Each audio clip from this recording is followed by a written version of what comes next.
Welcome to special analysis. నేను రమా మండువా. ఈరోజు అనాలిసిస్లో భాగంగా మనం తీసుకోబోతున్న టాపిక్ ఏంటంటే బన్నీ ఎపిసోడ్లో బాలయ్య సైలెంట్ ఎందుకయ్యారు. ఇది చాలామందికి వస్తున్న అనుమానం. కేవలం ఇండస్ట్రీలోనే కాదు, అటు పొలిటికల్గా కూడా బాలకృష్ణ అప్లిఫ్ట్లో ఉన్నాడు కాబట్టి చాలామంది చర్చించుకుంటున్న అంశం. ఎందుకంటే ఆల్రెడీ బన్నీ ఎపిసోడ్ అది రాజకీయ టర్న్ కూడా తీసుకుంది, పొలిటికల్ టర్న్ కూడా ఎప్పుడో తీసుకుంది. అందుకని ఈ రోజున అటు పవన్ కళ్యాణ్ అంటే సైలెంట్గా ఉన్నారు. ఎందుకంటే బన్నీ తన విషయంలో వ్యవహరించిన, తన విషయంలో చూపించిన ఒక యాటిట్యూడ్ కావచ్చు. కానీ బాలకృష్ణ మాత్రం బన్నీ ఎపిసోడ్లో పూర్తిగా సైలెంట్ అయ్యారు. అయితే ఇక్కడ చూసుకున్నట్లయితే బాలకృష్ణ గురించి బన్నీ ఎపిసోడ్లో అంత చర్చ జరగడానికి కూడా కారణం ఉంది. ఈరోజు ఆహా వేదికగా బాలకృష్ణ అన్స్టాపబుల్ షో రన్ చేస్తూ ఉన్నారు. ఫోర్త్ ఎపిసోడ్ అంత సక్సెస్ఫుల్గా నడుస్తూ ఉంది. అటు ఆహా చూస్తే అటు అల్లు అరవింద్ సొంత నిర్మాణ సంస్థ నుంచి ఆహా బయటకు వచ్చింది. ఈరోజు ఆహాని ప్రొడ్యూస్ చేస్తుంది కూడా వాళ్ళే. ఈ వీడియో మీకు నచ్చినట్లయితే please share, like and subscribe R24 Telugu. అదేవిధంగా ఈ షో స్టార్ట్ చేసినప్పటి నుంచి కూడా అటు అల్లు అరవింద్తో కావచ్చు, ఇటు బన్నీతో కావచ్చు, బాలకృష్ణకి ఒక క్లోజ్ అసోసియేషన్ ఉంది. ఆహా వేదికగా అన్స్టాపబుల్ షోకి బన్నీ 2-3 సీజన్స్లో గెస్ట్గా కూడా రావడం జరిగింది. ఇటీవలే పుష్ప రిలీజ్కు ముందు కూడా బాలకృష్ణతో ఒక ఎపిసోడ్ కూడా చేశారు. ఆయన అక్కడే మాట్లాడారు.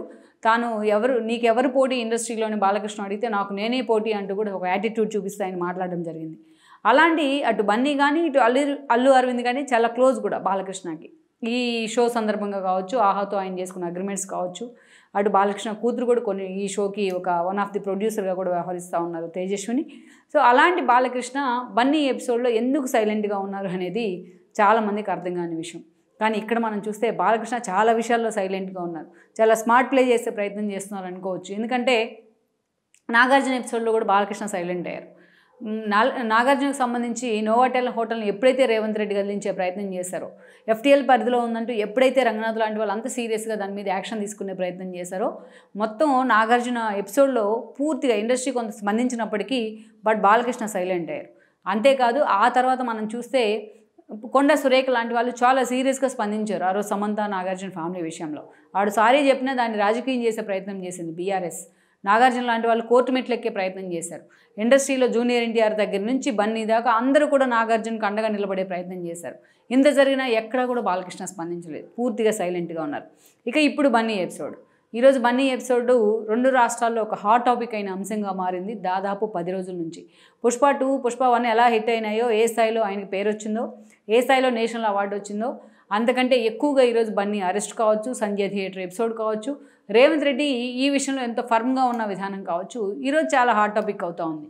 ఇంత జరుగుతూ ఉంటే బాలయ్య ఎందుకు సైలెంట్గా ఉన్నారు అనేది, దట్టు ఆ ఫ్యామిలీతో అసోసియేషన్ ఉన్నా కూడా సైలెంట్ అయ్యారు అనేది చాలామందికి ఈ విషయంలో సందేహాలు వస్తూ ఉన్నాయి. బాలకృష్ణ వ్యవహరించిన తీరు మీద అనేక మంది నుంచి మద్దతు పలుకుతోంది. ఈ విషయంలో అందులో డౌటే లేదు. ఎందుకంటే మనం చూసినట్టే బాలకృష్ణ గురించి మనం ప్రత్యేకంగా చెప్పుకోవాల్సిన అవసరం లేదు. తనకంటూ తన తండ్రి ఇమేజ్కి అతీతంగా తనకుంటూ ఆయన ఇండస్ట్రీలో ఒక ఇండివిజువాలిటీ తెచ్చుకున్నారు. వ్యక్తిగతంగా చాలా బోల్డ్గా ఉంటారనే పేరుంది. ముక్కుసూటిగా మాట్లాడే తత్వం కావచ్చు, తెలుగులో ఆయన వ్యవహరించే ఒక డైలాగ్ డిక్షన్ కావచ్చు, సపరేట్గా ఆయనకంటూ ఒక ఫ్యాన్ ఫాలోయింగ్ ఉంది. ఈరోజు జై బాలయ్య అనే నినాదం ఎంతవరకు జనంలోకి వెళ్తుంది అనేది, ఆయన ఫ్యాన్స్ ఎంతవరకు ఆయన ఓన్ చేసుకుంటారనేది కూడా మనకు తెలుసు. ఎస్పెషల్లీ బాలకృష్ణకు 2014 అంతకుముందు టీడీపీతో ఆయన అసోసియేట్ ఉన్నారు. అటు బ్రాహ్మణిని తీసుకెళ్లి లోకేష్కి ఇచ్చి ఆ ఫ్యామిలీతో ఇంకా దగ్గర బంధువు కూడా అయి ఉన్నారు. అయినప్పటికీ అంతకుముందు టీడీపీతో కేవలం అసోసియేషన్ మాత్రమే కొనసాగించేవాళ్ళు ఆయన. బట్ 2014 తర్వాత అటు పొలిటికల్గా కూడా బాలకృష్ణ అప్లిఫ్ట్ అయ్యే ప్రయత్నం జరిగింది. హిందూపూర్ లాంటి ఒక కాన్స్టిట్యున్సీ, నందమూరి ఫ్యామిలీకి ఎప్పుడు కూడా ఒక అండగా నిలబడిన కాన్స్టిట్యున్సీ నుంచి బాలకృష్ణకు టికెట్ ఇస్తే ఆయన ఎమ్మెల్యేగా గెలిచారు. 2019కి వస్తే మనం ఆ రోజు క్యాబినెట్లో చోటు ఉంటుందనుకున్న అవకాశం అయితే ఆయనకి దక్కలేదు. 2019 ఎన్నికలు వచ్చేటప్పటికి ఒక క్రైసిస్ పీరియడ్.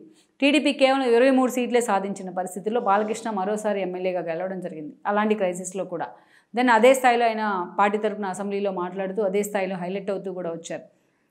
ఈ రోజులు ఆయన అల్లుడు లోకేష్ మరి 24 ఎన్నికల్లో మరోసారి మొన్నటి ఎన్నికల్లో అక్కడ బాలకృష్ణ ఎమ్మెల్యేగా పోటీ చేసి హ్యాట్రిక్ కొట్టారు. దీపిక లాంటి వాళ్ళని జగన్మోహన్ రెడ్డి అక్కడ నిలబెట్టి ఒక మహిళా సెంటిమెంట్తో బాలకృష్ణకి థ్రెట్ ఇచ్చే ప్రయత్నం చేశారు. అయినా సరే బాలకృష్ణ అక్కడి నుంచి భారీ మెజారిటీతో ఎమ్మెల్యేగా గెలవడం జరిగింది. ఈరోజు ఆయన హ్యాట్రిక్ కొట్టారు కాబట్టి మంత్రి అవుతారనుకున్నా, బట్ కొన్ని ఈక్వేషన్స్లో చంద్రబాబు నాయుడు ఆయనకు మంత్రి పదవి ఇవ్వలేకపోయారు అన్నది కూడా వాస్తవం. ఇక ఈరోజు చూస్తే ఎస్పెషల్లీ మీ 14 నుంచి బాలకృష్ణకు ఒక గోల్డెన్ పీరియడ్ నడుస్తుందని మనం అనుకోవచ్చు. ఎస్పెషల్లీ 19 తర్వాత కూడా కరోనా లాంటి ఒక పాండమిక్ పీరియడ్లో అఖండ లాంటి మూవీస్ని రిలీజ్ చేసి ఇండస్ట్రీకి ఒక బూస్ట్ ఇచ్చే ప్రయత్నం. ఇక అక్కడి నుంచి బాలకృష్ణ వెనక్కి తిరిగి చూడలేదు కూడా.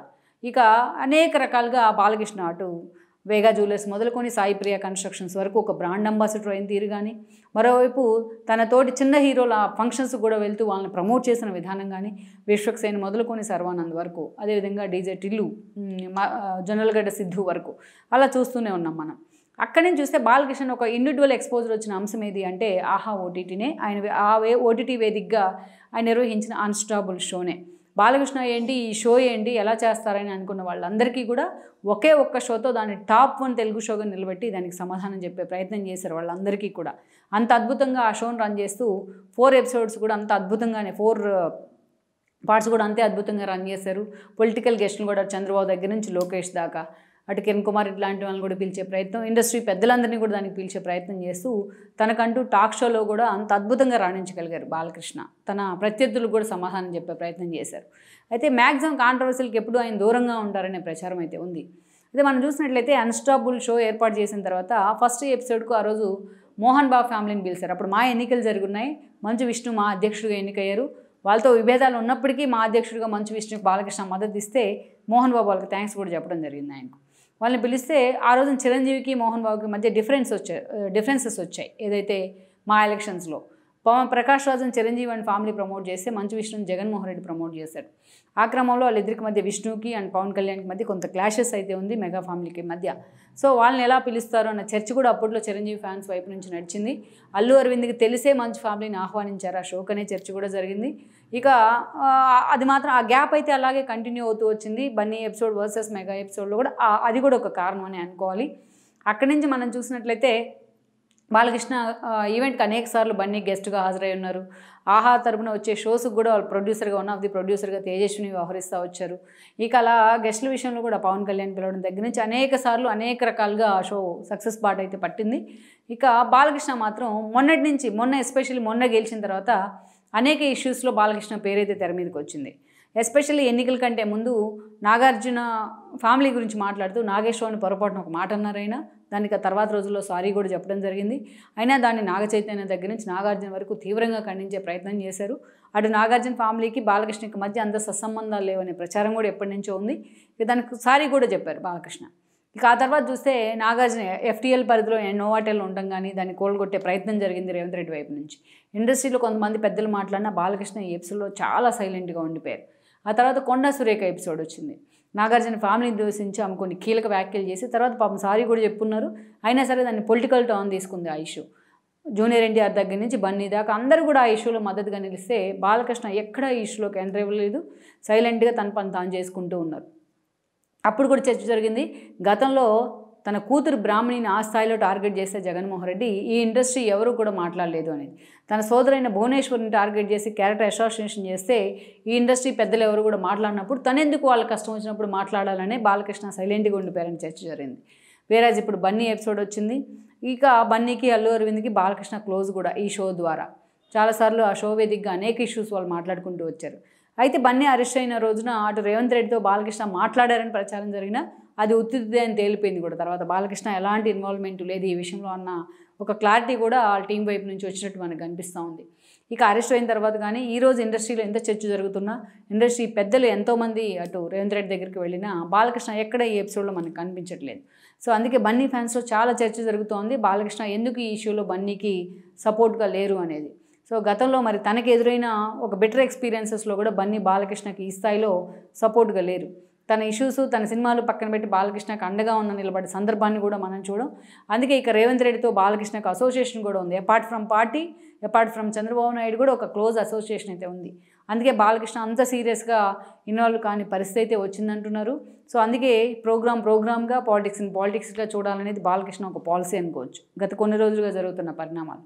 సో ఓవరాల్గా మనం చూస్తే ఈ టోటల్ ఎపిసోడ్లో బాలయ్య సైలెంట్ అవడానికి కారణం రేవంత్ రెడ్డితో ఉన్న సత్సంబంధాలు కావచ్చు, అనవసరమైన కాంట్రవర్సీలో తాను ఎంటర్ అవ్వడం కూడా ఇష్టం లేని ఒక విషయం కావచ్చు. సో అందుకే బాలకృష్ణ ఫ్యాన్స్ అయితే దీన్ని వెల్కమ్ చేస్తూ ఉన్నారు. లెట్స్ సీ మరి ఇక ముందు బన్నీ అండ్ బాలకృష్ణ మధ్య సంబంధాలు ఎలా ఉంటాయన్నది కూడా మనం చూడాల్సింది. ఈ వీడియో మీకు నచ్చినట్లయితే please share, like and subscribe R24 Telugu.